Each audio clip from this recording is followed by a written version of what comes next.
Komunikasi interpersonal merupakan proses komunikasi yang berlaku di antara seorang individu dengan individu yang lain yang melibatkan dua orang atau lebih. Komunikasi interpersonal juga bersifat terus iaitu bersemuka tanpa menggunakan sebarang perantaraan atau saluran tertentu. Komunikasi interpersonal boleh berlaku dalam keadaan yang tidak formal dan bersahaja. Kemahiran komunikasi merupakan kemahiran yang diperlukan oleh setiap orang kerana ia membantu kita berkomunikasi dan berhubung dengan orang lain. Komunikasi yang efektif bukan sahaja dapat membantu kita menyelesaikan masalah, tetapi juga dapat membantu kita dalam memperbaiki perhubungan. Berdasarkan situasi yang diberikan, Jahal merupakan seorang pelajar yang mempunyai kurang kemahiran komunikasi interpersonal yang menyebabkan rakan-rakannya tidak selesa berkomunikasi dengannya.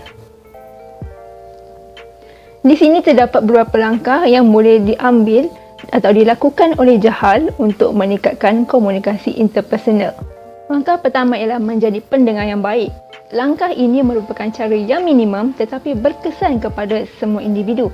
Setiap kali berkomunikasi atau menyapa dengan rakan, Jahal perlu mendengar dahulu tentang apa yang mahu diperkatakan oleh rakannya.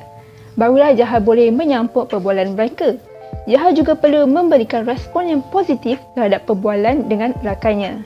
Langkah yang kedua adalah penggunaan bahasa badan. Kadang-kadang bahasa badan kita gunakan juga akan mengerukan orang lain ketika berkomunikasi dan akan menyebabkan beberapa masalah seperti apabila kita berbual dengan seseorang dan orang melihat ketidaksesuaian antara pilihan perkataan dan komunikasi non-verbal yang kita gunakan, maka kepercayaan orang lain kepada kita akan berkurang. Orang sekeliling juga tidak akan berasa selesa berada di sekeliling kita apabila mereka tidak dapat membaca komunikasi non-verbal yang kita gunakan. Maka, disebabkan bahasa badan merupakan antara perkara yang penting ketika berkomunikasi, Jalal perlu mempertingkatkan kemahiran menggunakan bahasa badan ketika berkomunikasi dengan seseorang supaya orang di sekelilingnya merasa selesa dan memberi tindak balas yang positif terhadap perkara yang diperbualkan. Langkah yang terakhir adalah ekspresi wajah.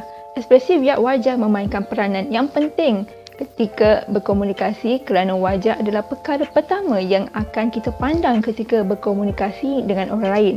Semasa Jahal mula mahu menyapa rakannya, Jahal perlulah memulakan dengan senyuman kerana ini akan memberikan gambaran yang positif terhadap dirinya. Kesimpulannya, komunikasi interpersonal ialah satu daripada komunikasi yang sering digunakan untuk memenuhi keperluan kita dan orang lain.